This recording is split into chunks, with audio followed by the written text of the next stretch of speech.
తెలుగు రాష్ట్రాల ప్రయాణికులకు శుభవార్త. రైల్వే శాఖ కీలక నిర్ణయం తీసుకుంది. ప్రధాని నరేంద్ర మోదీ ప్రారంభించిన వందే భారత్ స్లీపర్ ఇప్పుడు మన రాష్ట్రాలకు కూడా రాబోతోంది. గౌహతి, అస్సాం మధ్య తొలి సర్వీసు విజయవంతంగా ప్రారంభమైన వేళ తిరుపతికి కొత్త వందే భారత్ స్లీపర్కు గ్రీన్ సిగ్నల్ వచ్చినట్లు సమాచారం. అదే సమయంలో సికింద్రాబాద్ నుంచి ఢిల్లీ, విశాఖ నుంచి బెంగళూరు వయా తిరుపతి మార్గాలపై కసరత్తు వేగంగా సాగుతోంది. విమాన తరహా సౌకర్యాలు, 960 రూపాయల నుంచి ప్రారంభ ధర, మరింత వేగం, మరింత భద్రత. ఇప్పటివరకు మనం చూసిన వందే భారత్ రైళ్లు ప్రధానంగా కూర్చుని ప్రయాణించే చైర్ కార్ సౌకర్యానికే పరిమితమయ్యాయి.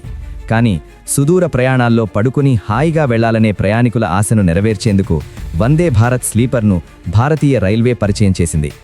గౌహతి, అస్సాం మధ్య ప్రధాని నరేంద్ర మోదీ ఈ అద్భుత సర్వీసును ప్రారంభించడంతో రైల్వే వ్యవస్థ ఒక కొత్త యుగంలోకి అడుగుపెట్టింది. విమాన తరహా ఇంటీరియర్, ఆధునిక బెర్తులు, సెన్సార్ లైట్లు మరియు అత్యాధునిక భద్రతా వ్యవస్థలు ఈ రైలును ప్రత్యేకంగా నిలబెడుతున్నాయి. తెలుగు రాష్ట్రాలకు సంబంధించి రైల్వే శాఖ సానుకూల నిర్ణయాలు తీసుకుంటోంది. ముఖ్యంగా ప్రపంచ ప్రసిద్ధ పుణ్యక్షేత్రం తిరుపతికి కనెక్టివిటీ పెంచడమే లక్ష్యంగా కొత్త సర్వీసులను ప్రణాళికలో పెట్టింది. తొలి విడతలో దేశవ్యాప్తంగా 9 స్లీపర్ రైళ్లను కేటాయించగా అందులో ఆంధ్రప్రదేశ్ మరియు తెలంగాణకు గణనీయమైన వాటా దక్కే అవకాశాలు కనిపిస్తున్నాయి. ఇప్పటికే సికింద్రాబాద్, తిరుపతి చైర్ కార్ వందే భారత్కు విపరీతమైన డిమాండ్ ఉండటంతో స్లీపర్ వెర్షన్ ద్వారా ఈ రద్దీని తట్టుకోవాలని రైల్వే శాఖ భావిస్తోంది. తెలుగు ప్రయాణికులకు అతిపెద్ద శుభవార్తగా విశాఖపట్నం నుంచి బెంగళూరు వరకు వందే భారత్ స్లీపర్ రైలు ప్రతిపాదన నిలుస్తోంది. ఈ రైలు తిరుపతి మీదుగా ప్రయాణించనుండటం విశేషం. దీనివల్ల ఉత్తరాంధ్ర ప్రజలకు బెంగళూరు చేరుకోవడం మరింత వేగవంతమవడమే కాకుండా తిరుమల శ్రీవారిని దర్శించుకునే భక్తులకు కూడా ఇది ఒక వరంగా మారనుంది. ఇప్పటికే ఈ మార్గానికి గ్రీన్ సిగ్నల్ వచ్చినట్లు సమాచారం. ఎంపీలు రైల్వే మంత్రితో చేసిన చర్చలు సానుకూల ఫలితాలిచ్చినట్లు తెలుస్తోంది. హైదరాబాద్లోని సికింద్రాబాద్ స్టేషన్ నుంచి దేశ రాజధాని ఢిల్లీకి వందే భారత్ స్లీపర్ సర్వీసు ప్రతిపాదన కూడా పరిశీలనలో ఉంది. ఇది అమలులోకి వస్తే సికింద్రాబాద్, ఢిల్లీ మధ్య ప్రయాణ సమయం గణనీయంగా తగ్గనుంది. మరోవైపు విజయవాడ నుంచి అయోధ్యకు నేరుగా వందే భారత్ స్లీపర్ నడపాలని ఆంధ్రప్రదేశ్కు చెందిన కీలక నేతలు డిమాండ్ చేశారు. రామమందిర నిర్మాణం తర్వాత అయోధ్యకు వెళ్లే భక్తుల సంఖ్య భారీగా పెరగడంతో ఈ రూటు లాభసాటిగా మారుతుందని రైల్వే శాఖ అంచనా వేస్తోంది. అలాగే విజయవాడ నుంచి బెంగళూరుకు తిరుపతి మీదుగా ఇప్పటికే ఆమోదం పొందిన రైలు కూడా పట్టాలెక్కే అవకాశముంది. వందే భారత్ స్లీపర్ రైళ్లలో ఛార్జీల విషయంలో ప్రయాణికుల్లో ఆసక్తి నెలకొంది. ప్రస్తుత సమాచారం ప్రకారం కనీసంగా 400 కిలోమీటర్ల ప్రయాణానికి 3AC కోచ్లో టికెట్ ధర సుమారు 960 రూపాయల నుంచి ప్రారంభమయ్యే అవకాశం ఉంది. ప్రయాణ దూరం మరియు కోచ్ రకం ఆధారంగా 1AC, 2AC, 3AC ఛార్జీలు మారతాయి. రాజధాని ఎక్స్ప్రెస్ కంటే కొద్దిగా ఎక్కువ ఖర్చున్నప్పటికీ అందులో లభించే సౌకర్యాలు విమాన ప్రయాణానికి సమానంగా ఉంటాయని రైల్వే వర్గాలు చెబుతున్నాయి. ఈ స్లీపర్ రైళ్లలో మరో సంచలన నిర్ణయం నో RAC పాలసీ. సాధారణ రైళ్లలో కన్ఫర్మ్ కాకపోతే ఒక బెర్త్ను ఇద్దరు పంచుకునేలా RAC ఇస్తారు. కానీ వందే భారత్ స్లీపర్లో కేవలం కన్ఫర్మ్ టికెట్ ఉన్నవారికే ప్రయాణ అనుమతి ఉంటుంది. ప్రయాణికులకు పూర్తిస్థాయి సౌకర్యం, ప్రశాంతత కల్పించడమే ఈ నిర్ణయానికి కారణంగా పేర్కొంటున్నారు.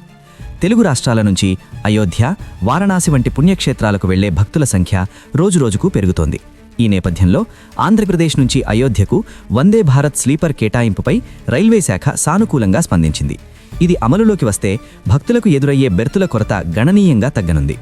వందే భారత్ స్లీపర్ రైళ్లపై ఈ నెలాఖరులో, ముఖ్యంగా ఈ నెల 26న అధికారిక ప్రకటన వెలువడే అవకాశముందని సమాచారం. ఆ రోజున తిరుపతికి కేటాయించే సర్వీసులతో పాటు విశాఖ, బెంగళూరు రైలు వివరాలను కూడా ప్రకటించే అవకాశం ఉంది. ఈ ప్రకటన వెలువడితే తెలుగు రాష్ట్రాల రైల్వే ముఖ చిత్రం పూర్తిగా మారిపోనుంది. వందే భారత్ స్లీపర్ కేవలం ఒక కొత్త రైలు మాత్రమే కాదు, భారతీయ రైల్వే సాధించిన సాంకేతిక ప్రగతికి నిదర్శనం. తెలుగు రాష్ట్రాల్లోని కీలక నగరాలను అనుసంధానిస్తూ రాబోయే ఈ రైళ్లు ఆర్థికంగా, పర్యాటక పరంగా రాష్ట్రాలకు ఎంతో మేలు చేయనున్నాయి. తిరుపతి వెళ్లే భక్తులైనా, బెంగళూరు వెళ్లే IT ఉద్యోగులైనా ఇకపై తమ ప్రయాణాన్ని అత్యంత సౌకర్యవంతంగా, విలాసవంతంగా అనుభవించనున్నారు. వందే భారత్ స్లీపర్ రైలు కేవలం వేగంగా ప్రయాణించడానికే కాకుండా ప్రయాణికులకు అత్యున్నత స్థాయి సౌకర్యాన్ని అందించేలా అంతర్గత రూపకల్పన చేయబడింది. ఈ రైల్లోని బెర్తులు సాధారణ రైళ్లతో పోలిస్తే మరింత మెత్తగా, శరీరానికి అనుకూలంగా ఎర్గలామిక్ పద్ధతిలో రూపొందించారు. పై బెర్తుకు వెళ్లేందుకు ఇచ్చే నిచ్చెనలు కూడా సులభంగా ఎక్కేలా మార్పులు చేశారు. దీంతో వృద్ధులు మరియు పిల్లలకు ఎలాంటి ఇబ్బంది ఉండదు. ఈ రైల్లో మరో ప్రత్యేకత శబ్దం లేని ప్రయాణం. వందే భారత్లో ఉపయోగించే ఆధునిక సౌండ్ ప్రూఫింగ్ సాంకేతికత వల్ల బయటి శబ్దాలు కోచ్ లోపలికి రాకుండా అడ్డుకుంటాయి. దీంతో ప్రయాణికులు విమానంలో ప్రయాణిస్తున్నట్లే ప్రశాంతంగా నిద్రపోవచ్చు. అలాగే ప్రతి కోచ్లో సెన్సార్లతో పనిచేసే ఆటోమేటిక్ తలుపులు ఏర్పాటు చేశారు. ఇవి భద్రతను పెంచడమే కాకుండా ఏసీ చల్లదనం బయటకు పోకుండా నిలుపుతాయి. భద్రత విషయంలో వందే భారత్ స్లీపర్ మరో మెట్టు ముందుంది. భారతీయ రైల్వే ప్రతిష్టాత్మకంగా రూపొందించిన కవచ్ టెక్నాలజీ ఈ రైళ్లలో అంతర్నిర్మితంగా ఉంటుంది. ఒకే పట్టాలపై 2 రైళ్లు ఎదురెదురుగా వచ్చే ప్రమాదం ఏర్పడితే ఈ వ్యవస్థ ఆటోమేటిక్గా బ్రేకులు వేసి రైలును నిలిపివేస్తుంది. అలాగే లోకో పైలట్ పొరపాటున సిగ్నల్ దాటినా వేగ నియంత్రణ వ్యవస్థ వెంటనే పనిచేసి ప్రమాదాన్ని నివారిస్తుంది. ఇప్పటికే తెలుగు రాష్ట్రాల్లోని ప్రధాన రైల్వే మార్గాల్లో కవచ్ వ్యవస్థ అమలు దశలో ఉండటం ఈ రైళ్లకు మరింత భద్రతను కల్పిస్తోంది. ప్రస్తుతం విశాఖ బెంగళూరు లేదా హైదరాబాద్ తిరుపతి వంటి మార్గాల్లో ప్రైవేట్ ట్రావెల్స్ బస్సులు సీజన్ను బట్టి భారీగా ఛార్జీలు వసూలు చేస్తున్నాయి. ఈ నేపథ్యంలో వందే భారత్ స్లీపర్ రైలు ధరలు ప్రయాణికులకు పెద్ద ఊరటగా మారనున్నాయి. కనీస ధరను సుమారు 960 రూపాయలుగా నిర్ణయించడం వల్ల సామాన్య, మధ్యతరగతి ప్రజలు బస్సుల కంటే రైలునే ఎంచుకునే అవకాశం ఉంది.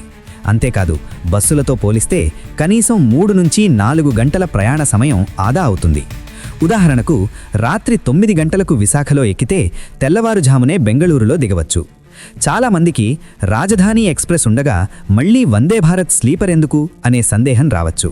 కానీ వందే భారత్ ఒక సెల్ఫ్ ప్రొపెల్డ్ రైలు కావడం దీని ప్రధాన ప్రత్యేకత. ప్రత్యేక ఇంజన్ అవసరం లేకుండా ప్రతి కోచ్ కింద మోటార్లు ఉండటంతో ఇది చాలా తక్కువ సమయంలోనే గరిష్ట వేగాన్ని అందుకుంటుంది. మరోవైపు రాజధాని ఎక్స్ప్రెస్ ఇప్పటికీ పాత LHB కోచ్లతో నడుస్తుండగా వందే భారత్ స్లీపర్ పూర్తిగా డిజిటల్ నియంత్రణతో పనిచేసే కొత్త తరం రైలు.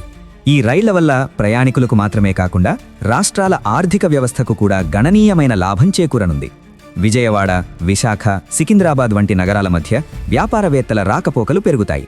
ఉదయం వెళ్లి పనులు పూర్తి చేసుకుని రాత్రికి స్లీపర్లో తిరిగి రావడం సులభమవుతుంది. అలాగే తిరుపతి, అయోధ్య వంటి పుణ్యక్షేత్రాలకు భక్తుల సంఖ్య పెరగడంతో స్థానిక హోటళ్లు, రవాణా రంగం మరింత అభివృద్ధి చెందే అవకాశముంది. వందే భారత్ స్లీపర్ రైళ్లు కేవలం మరో రవాణా సాధనం మాత్రమే కాదు, అవి భారతీయ రైల్వే ఆధునిక ముఖచిత్రానికి ప్రతీక. తెలుగు రాష్ట్రాల ప్రజలు దశాబ్దాలుగా కోరుకుంటున్న వేగవంతమైన, సురక్షితమైన మరియు విలాసవంతమైన ప్రయాణం ఇక కల కాదు, నిజం కాబోతోంది. ఈ నెల 26న రాబోయే అధికారిక ప్రకటన కోసం దేశమంతా ఆసక్తిగా ఎదురుచూస్తోంది. భారతీయ రైల్వేలో రాబోతున్న ఈ పెనుమార్పులు మన ప్రయాణాలను మరింత సులభతరం చేయనున్నాయి.